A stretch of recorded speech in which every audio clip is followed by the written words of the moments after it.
Hello and welcome to Real Men Feel. This is your host, author, coach, and speaker, Andy Grant.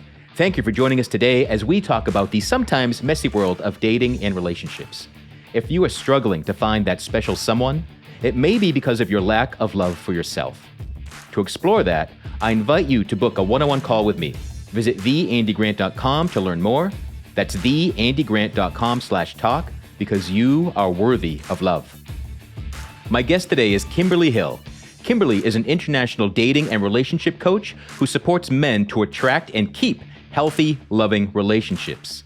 We discuss the need for authenticity and vulnerability in dating. Kimberly shares her timing rule before going exclusive with someone, as well as the most common mistakes men are making, and the two things you need to get clear on before you start dating. Let's do it.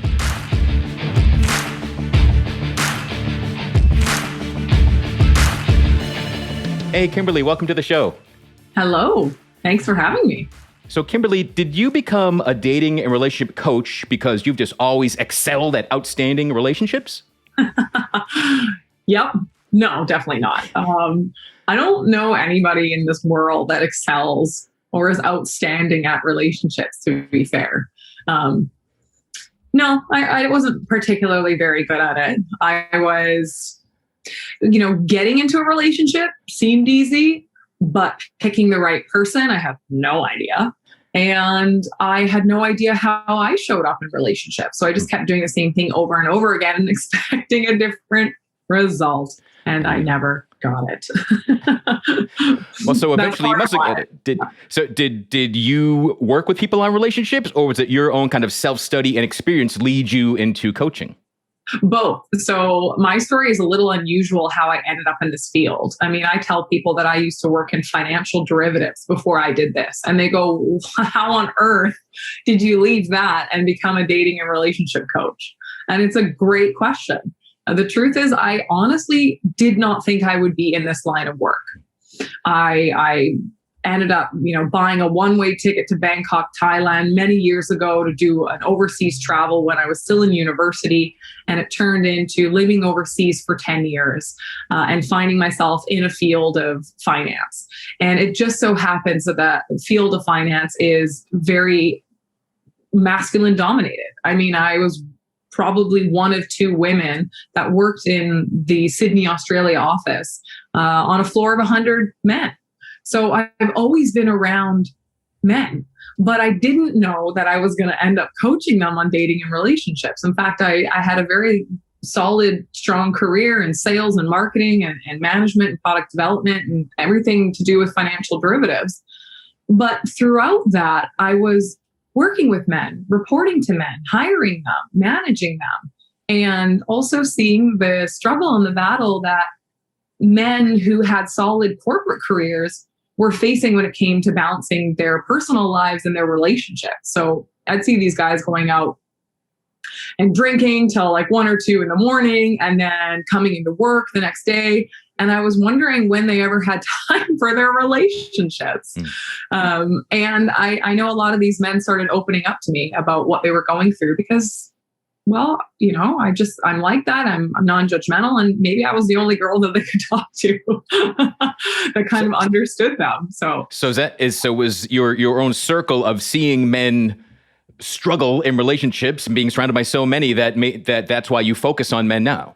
It was part of the catalyst. I may not have really understood it then. Of course, I was also struggling in my relationships. I thought I wasn't, but then I realized that they were ending and I didn't understand why.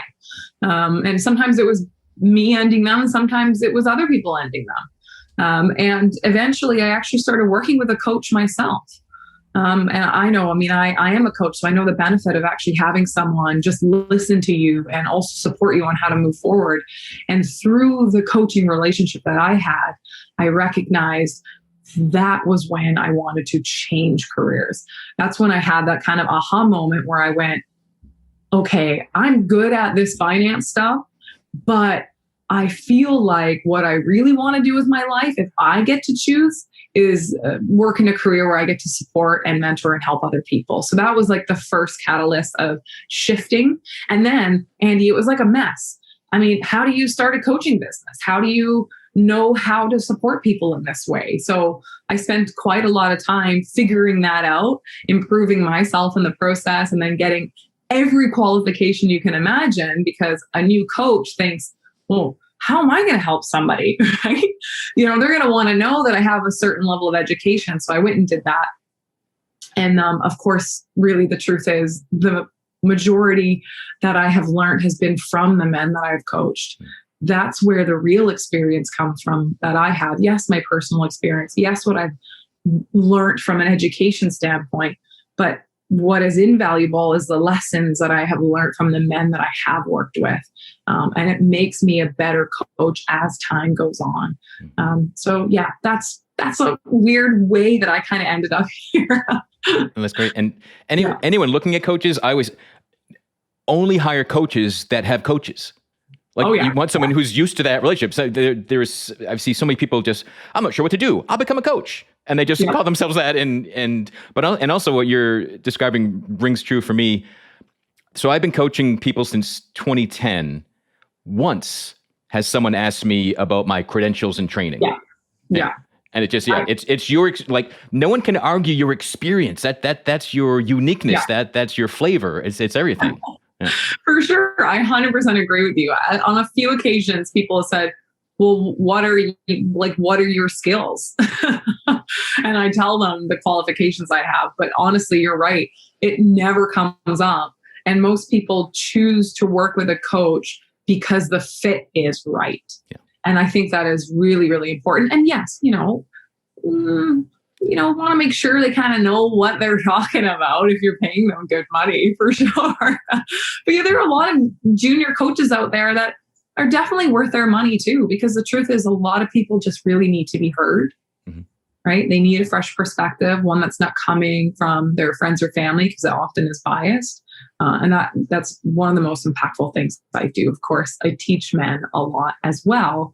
But just having someone that's there to support you through what you're going through at that chapter of your life is hugely, hugely important. Yeah, because it's not the norm. No, it's not the norm. Yeah. And, hopefully we can all work the way that it can be the norm. But is there any, common truth or goals that you believe all humans have when it comes to relationships? I believe that everybody wants to feel loved and connected. Pretty simply. Yeah. Whether that's in a male-female relationship or another variation of it, I think everybody wants to have someone that's their teammate, that, you can enjoy this journey of life with. I genuinely believe that. Maybe there are some people that are like, nah, I'm happy single forever. And cool. Go for it. Yeah. I mean, that's if you love and connected with yourself, that can be a really honest, accurate thing. But if it's I'm afraid of love, or I fear everybody, or I'm not comfortable with connection, so therefore I must be by myself, then it's a different flavor of the answer. Story. Yeah, that person probably needs a big hug. Yeah, cool. Yeah. Now, we both use a wide range of modalities and some sort of traditional training, as well as some energy work and beyond that. So I always wonder, when I talk to people that have done that, is there one thing that seems like the weirdest thing when you were learning it, or one thing that stands out as still the most amazing modality? Is there something that, you learned, probably maybe had doubts in, and you're surprised how well it works? Yeah. What comes up for me when you say that is when I was first kind of learning neuro-linguistic programming and helping people change behavior. And I remember going through the course and doing a lot of closing my eyes and visualizing. And I'm a Virgo. I'm a ambitious person. I want to just do. So anything where I had to be still and slow down, I just wanted to rush through it. So that's what comes up for me personally. And of course, with a lot of men that I work with, we are talking about action. We are talking about solutions. We are talking about how to move forward. But there's also times when I'll slow it down and we'll just sit with whatever is going on with us. And that was something I needed to learn to do myself. My biggest theme of my entire life is learning how to be more patient. So that was probably the most uncomfortable, weirdest thing for me. Although for other people, maybe they're like, nah, that's good. I'm the other way. I need to do more. So yeah. Yeah, I'm very much the same way. The things that I now do on a daily basis for myself or for clients are things I ridiculed, made fun of, thought just no way that works. So like I always love discovering I'm wrong about that stuff. Yeah, like picture your amazing future. And you're like, what do you mean picture it? I don't even know what I want in life. And I'm like, well, maybe that's your problem. Yeah. Yeah. I remember the first time I actually truly visualized and kept replaying a scene and getting it as emotive and feeling as I could possibly do. And it happened. And it was it freaked me out. I'm like, I'm not doing that again. Like, it was so successful. It scared me of my own power of manifestations. But yeah.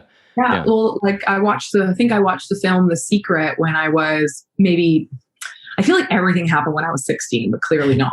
When I was 16, I watched The Secret and it was very transformative for me. And that's when I first started journaling, not in a very rigid way, but just, I said, it's funny, I look back at it, right? My mom showed it to me like many years later. And I wrote down things like I want to travel and I want to own a business and all these types of things, and completely forgot about it. Right. That was like a 16-year-old's journal. It was like ended up in a box somewhere when I left home. And many years later, I remember my mom saying, you know, it's really cool, Kimberly, all these things that you wrote down in my journal. First of all, Mom, why are you reading my journal? But secondly, all those things happen. I said I wanted to, travel to Australia, and I ended up living there for 6 years. Said I wanted to own a business. Well, I run one now. And all those things that I kind of thought were pie in the sky ideas when I was 16 living at home. Eventuated because in my subconscious, I was taking actions to actually make those things come true. So, it's a very powerful tool if used correctly, right? Yeah. And it's funny, The Secret was an eye-opener for me. That's what changed me. Like, I never been like, wait, my thoughts create my emotions and I can choose different ones. Like, that was radical thinking for me. And that's what's really started my transformation in spirituality and everything. So yeah, I love when I meet someone else that like The Secret opened the door for them. I was not 16, but good for you. Like I said, I think all my memories was like all jammed into 1 year. Maybe I was even 18. I don't know, but everything feels like it happened at 16 years old. And this is, the idea of how humans manifest and, really how life is lived, thoughts, feelings, actions. And that's even way before The Secret. But I find a lot of guys, action. But if you don't feel what it's like, you don't think and plan and imagine and be creative. You just act. You're that's just stuck in the hamster wheel. And you're just doing without maybe a goal or understanding of the bigger picture, right? There's you're either someone who's really involved in the details, taking tons of actions, or you're maybe a little bit more high level. And sometimes we need a little bit of both. It's funny that we're talking about this because one of the number one things that I support men with when they come to me saying I need some help around dating or relationships is mindset, right? It's, well, what do you believe about dating and relationships right now? And what is your general sense or feeling about it? And what's your attitude towards it? Because if your attitude is like 2 thumbs down, that's kind of the experience you're going to be getting, right? So we often are looking at what our beliefs are and our attitudes around it and doing some of that adjustment first before we even get out there to meet somebody or update our profile or find out how our strategy is going to be moving forward. So, right. Only a healthy person can create a good relationship with someone else. We got to take care of ourselves first. 100%. Yeah. 100%. Relationship starts with yourself first. So, Kimberly, I often say that authenticity and vulnerability are superpowers that too many men shy away from. Mm-hmm. What is authenticity to you, and why does it matter in dating? What is it to me? It's just literally, it's not supposed to be complicated. It's just being yourself, right? If there's something that you like or don't like, it's like being brave enough to share that, even if it goes against the crowd.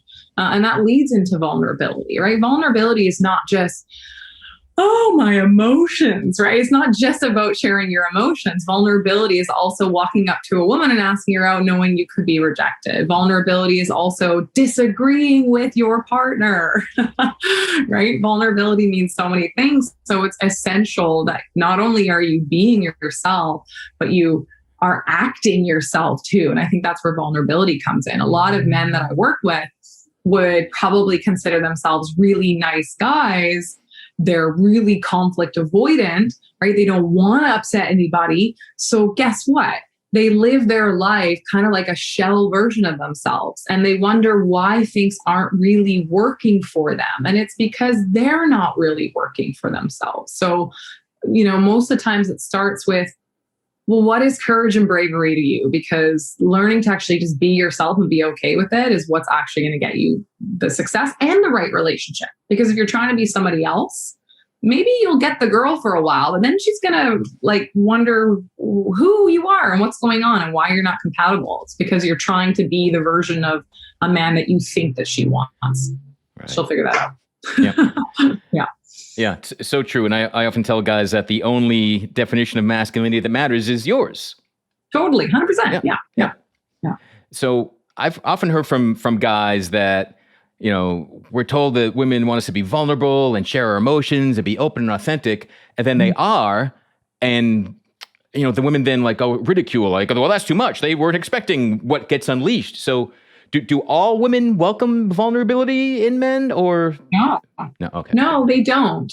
I didn't in the past. I kind of lived under the belief that relationships should be perfect, even though I wouldn't have said it outwardly. And when my partner was uncomfortable or had strong emotions, I actually wanted to fix them. And it was partly because I didn't want to see them hurting, but more so because it made me uncomfortable. So I had to learn to be okay with what my partner is feeling. And that's something that I, as a woman, had to develop and understand.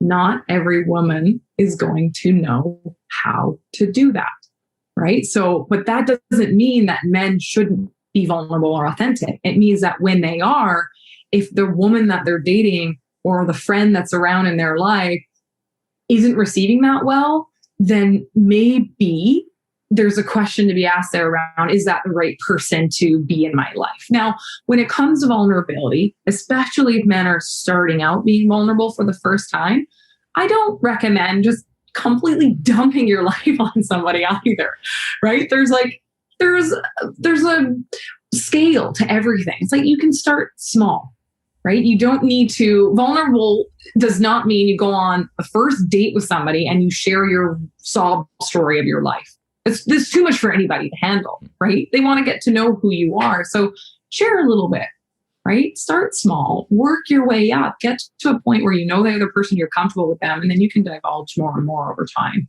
Anyways, it's maybe a better way of going about it. Awesome. Mm-hmm. Did the pandemic just destroy dating and where everyone's got to rebuild things, or are we at a place where things that used to work still work, or how is that, you seeing that unfold?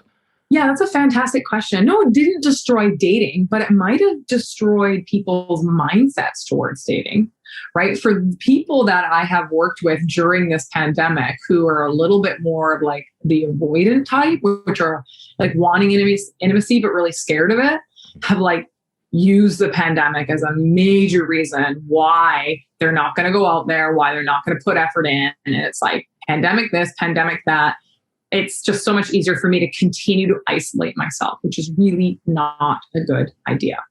But yes, in a way, the pandemic has differed how we kind of converse with people on dating apps, maybe for a little bit longer. We're moving to FaceTime chats instead of meeting people right away, or maybe we're not going on a first date to a restaurant, but rather a walk in the park. And maybe we're for those that are being extra cautious, or maybe, not having a kiss on the first date, maybe it's second or third. And I also know specifically for people that were dating, more than one person at a time, there was probably a lot more conversation around sexual intimacy and that being more exclusive, because during this time, especially at the start of the pandemic, no one wanted to be intimate with more than one person, especially with the risks involved with transmission and all those kinds of things early on. So yeah, it changed the way we think about it, but it didn't destroy it, right? We're just an adaptable human species. So we just learned how to date within some of the boundaries and the framework that were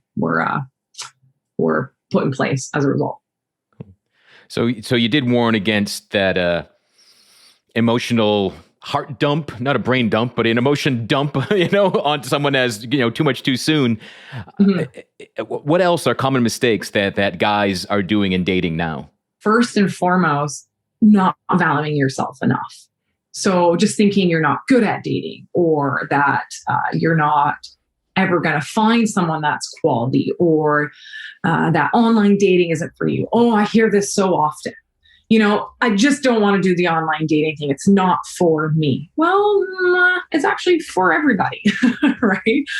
So a huge common mistake is just placing, particularly for the men I deal with, is visually, you guys that are listening, is like you're putting your value, where your stomach is, and you're putting the value of attractive women up above your head. You're creating this mismatch, and like, this is my worth, but wow, those attractive women, they're like worth way more. So you don't go there, you don't try, or you feel shitty about yourself in the process. So the number one mistake men and women are making is just not valuing themselves enough. And therefore their experience is not going to necessarily feel good, because they're starting off with kind of a negative mindset about who they are. That's definitely a big mistake.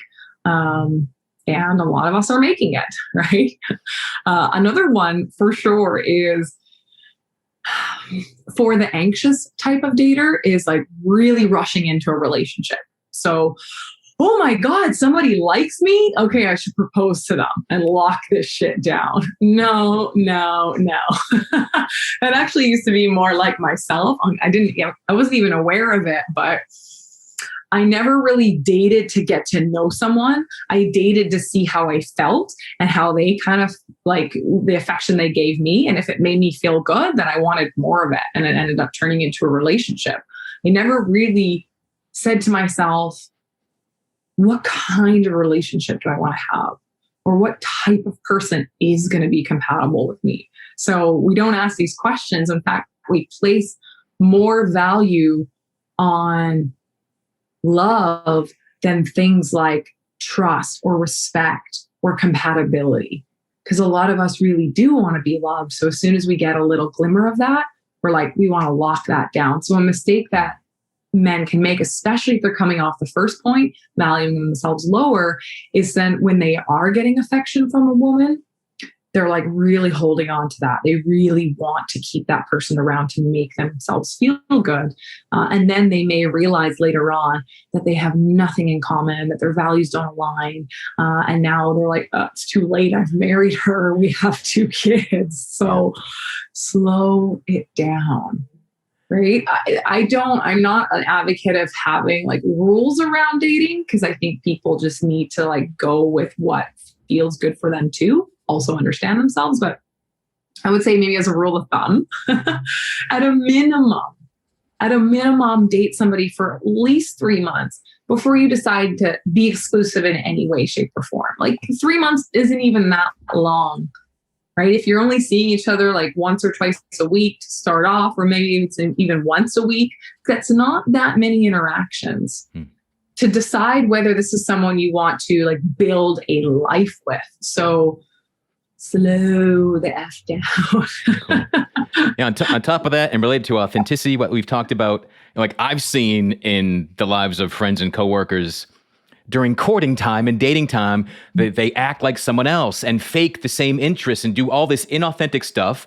They actually get married, and both come wedding night, they both think, I'll drop my act and this person will just change and match. It's just built on lies and show. It's just amazing.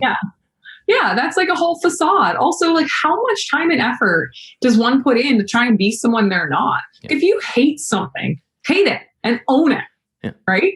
Like, I always have tried to be the type of woman that likes yoga, but it just doesn't work for me. I got to be totally honest with it. But I love golf. I love archery. I love frisbee golf with my partner. I love hiking and all these things, and I own it. And this is what makes me who I am. I'm Kimberly, who like can slow down but sucks at yoga. I'm not going to like pretend to be some yogi because there's some hot guy in a yoga class that I want to like warm up to. No way. Like, if he likes me for sucking at it, great. Do you know what I mean? Like, it's too much time and effort to pretend to be someone that you're not. And why on earth would you want to be in a relationship with someone who likes you for the person you're not? Yeah, people don't think that all the way through of like, oh, I'll act like this so that person that I think is above me will talk with me, will like me, will do things with me. And then if it lasts longer, now I'm stuck doing all these things I don't actually like. Well, I think as kids, we're kind of learned to like behave in a way that gets attention from our parents. So, even as adults, we kind of do the same thing, right? We can protest, we can, dress a certain way. Men ask me like, what do I wear on a date? Like, should I, and often, if they're like a casual athletic guy, like, yeah, you want to look smart and everything on a date, but I would not recommend that you dress radically different from how you do in everyday life just to impress a woman. Like, don't put a suit on and a tie if you never wear them or don't care about them. Like, you're representing something that you're not actually. I'm much more an advocate of like, sure, maybe don't wear flip-flops and like a dirty t-shirt because it kind of looks slobby, but like, just be yourself. Like, if she doesn't like it, no big deal. Move on. Find someone that does. Are the things that you're sharing, is this only true in the dating world, or does this apply to people in long-term relationships as well? Yeah, absolutely. 100%. Like, I worked with a client, we finished up last year, and he was married for, I think it was 18 years. And when he got out of his marriage, they divorced, he realized that the entire time he was playing a role that he thought a husband should be. And he recognized how like he hadn't lived his life for 18 years. And now he's finally realizing that like he can live in the values that he has as a man, not what he thinks a husband should be. Right. So, you don't want to waste 18 years trying to please somebody else. Yeah. That's one of the trappings of being a man. We're expected to act like we've got it all figured out. We know what we're doing. And often the most difficult thing about being authentic is going, I don't know what I'm doing. And I still don't admit that. Yeah. Like I have a podcast with my partner and we talked about our first impressions of like meeting one another. And I remember maybe he said this to me or not, but he said to me like, oh, you're making me nervous, or like, I'm quite shy. And that was a vulnerable thing to say. And I was like, oh my God, you're so adorable. I want to eat you up.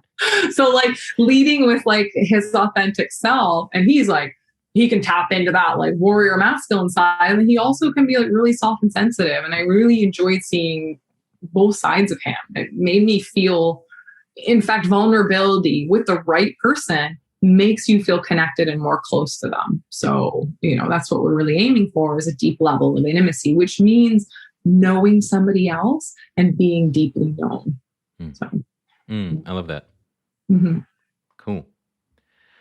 So any tips that apply, especially now in this post-pandemic world, or hopefully post-pandemic, I should say? Like, are there different things? Are there activities that work best now, or like? I don't think things have really changed that much. I honestly would completely encourage men to still be approaching women in public.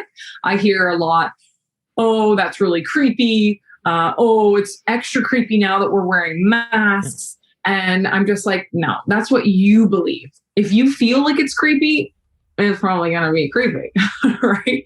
But if you're just walking up to someone and being like a happy, genuine person, I don't think there's an issue with that. And I think a lot of men their social skills are almost like getting worse because they're moving everything online and they're forgetting like the natural way that we used to meet people. Like, imagine for a minute waking up tomorrow and dating apps were no longer around.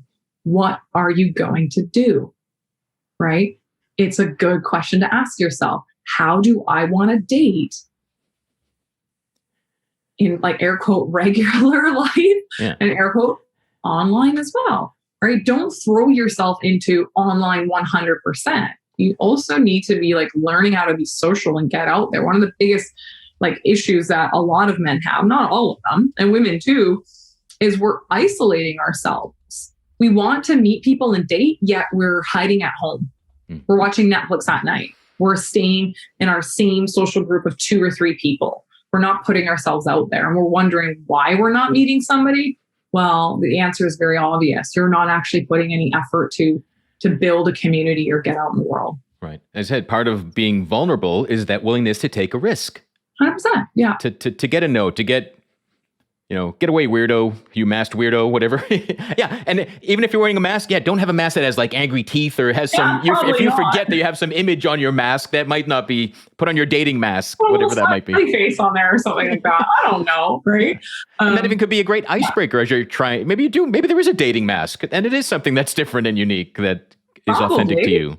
Yeah, just be yourself, be funny. Like, I mean, God, I don't know. I mean, I don't know what the fear level is all around everywhere, but for a while in Canada here, we had the mask mandate removed. So it wasn't around and now it's back, but that doesn't mean that you have to wear a mask when you're just walking down the street in the outdoors. So there's still going to be a lot of opportunity to approach and meet people where you don't actually have one on your face. Mm-hmm. If you do, well, eyes are the windows to somebody's soul anyway. So make sure you got 8 hours of sleep and you're good.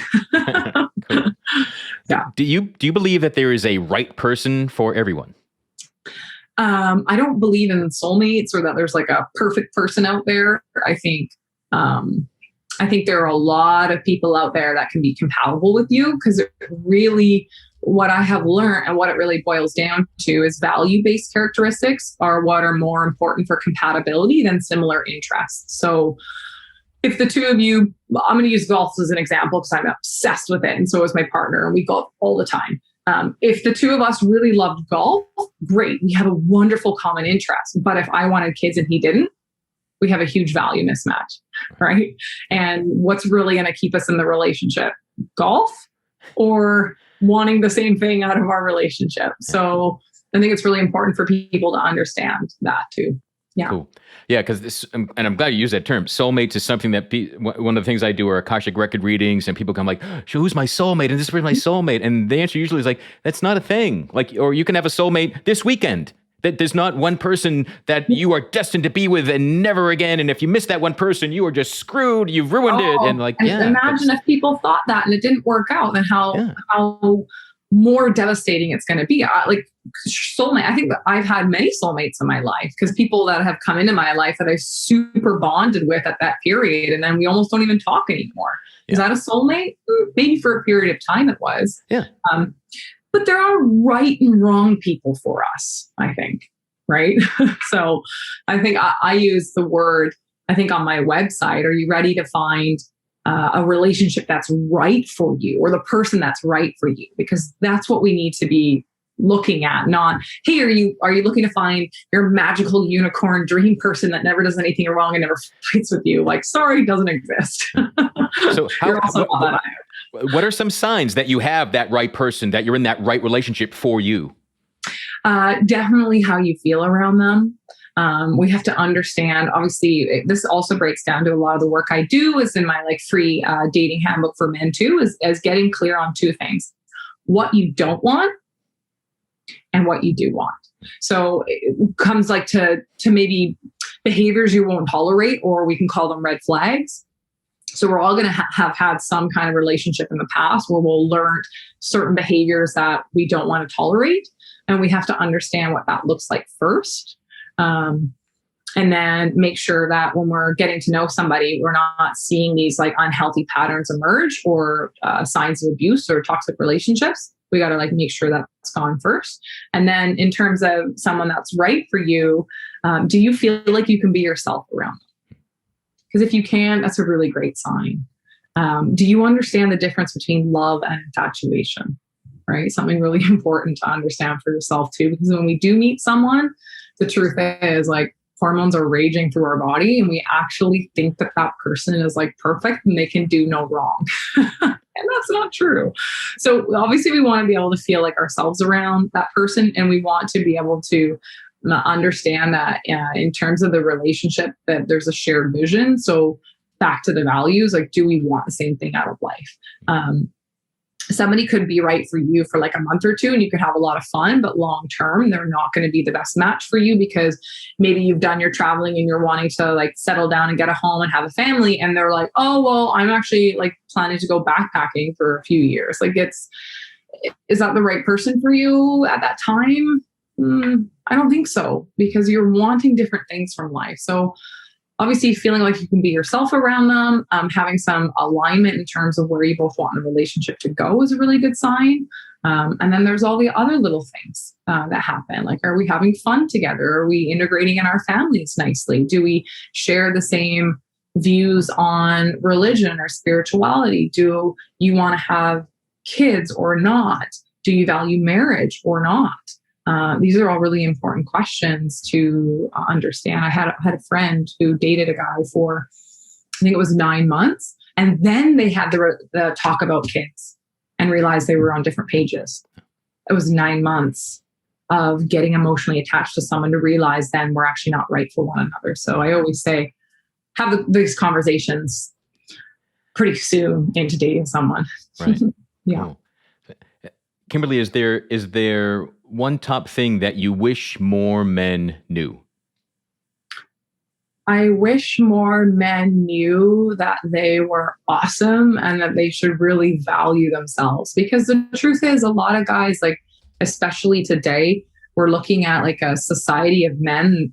A lot of them were raised either with one parent or without maybe a father. And, a lot of them are raised by their moms, and they have this really beautiful, compassionate, sensitive side as a result. And I think that they should own that and not be afraid of that, and just recognize that, like, women love men. Like, we love you guys. And don't put us on such a high pedestal that you feel, especially when you're attracted to us, that you feel so uncomfortable in our presence. Like, just own it. Walk into a room, like, work on like feeling good about yourself, because we love being around men that feel confident. And the truth is, and I was talking to a friend like a couple weeks ago on a podcast that said, when a man walks in a room, everyone wants to feel safer, right? Women should feel safe when a man walks in a room. So like, exude that confidence and radiance and like authentic, like, masculinity in your definition. Because women love that. And we soak it up and we eat that up.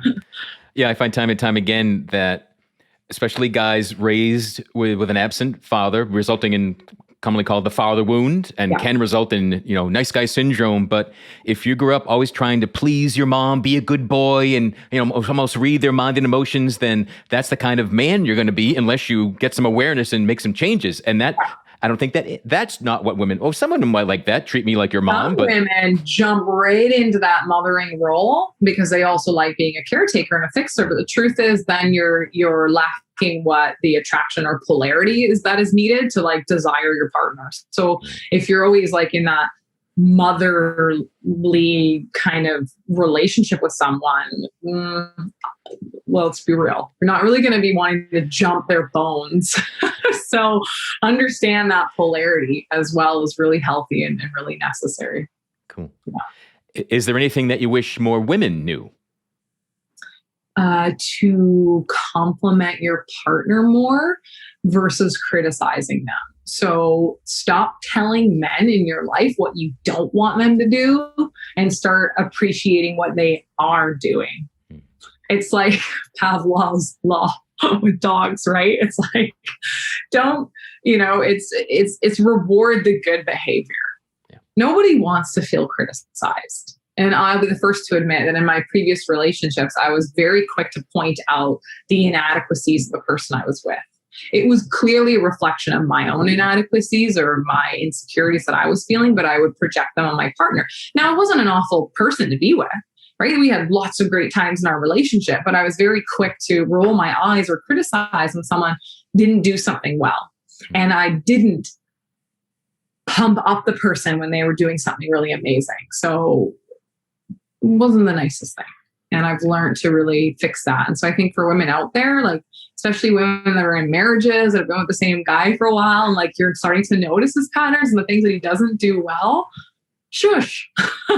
Try complimenting him for a while. Men love words of affirmation. It's not everyone's love language, but my partner and I joke all the time. He's like, He's like, yeah, women just want to be treated like dogs. Okay. We want our bellies rubbed. We want to be given snacks, and we want to be told we're a good boy. So I'm like, I can do that. I can do that for you. Awesome. And part of that is true for men in the training. Like, again, gratitude goes a long way. Reward the good behavior. Don't punish other things. So we'll go in the direction that we're led. Yeah, for sure. Right. Like, I see it in my mom and dad's relationship too. Like my mom, I mean, they've been married for 35 years and they are like very distinct in like their roles in the relationship. And I notice like my mother can criticize my dad and he does not respond well to it. Like it makes him want to leave the room. He doesn't want to feel warmed up to her. But conversely, the other way around, my mom's been cooking for my dad for 35 years. And why does she continue to cook meals for him? Because he says, damn, Monica, that's the best bolognese I've ever had. Even if it's not, he always compliments her. And guess what? She wants to keep doing it for 35 years. This has worked. So yeah, positivity in our relationships is huge, right? Cool. But yet that's got to be balanced with being authentic. 100%.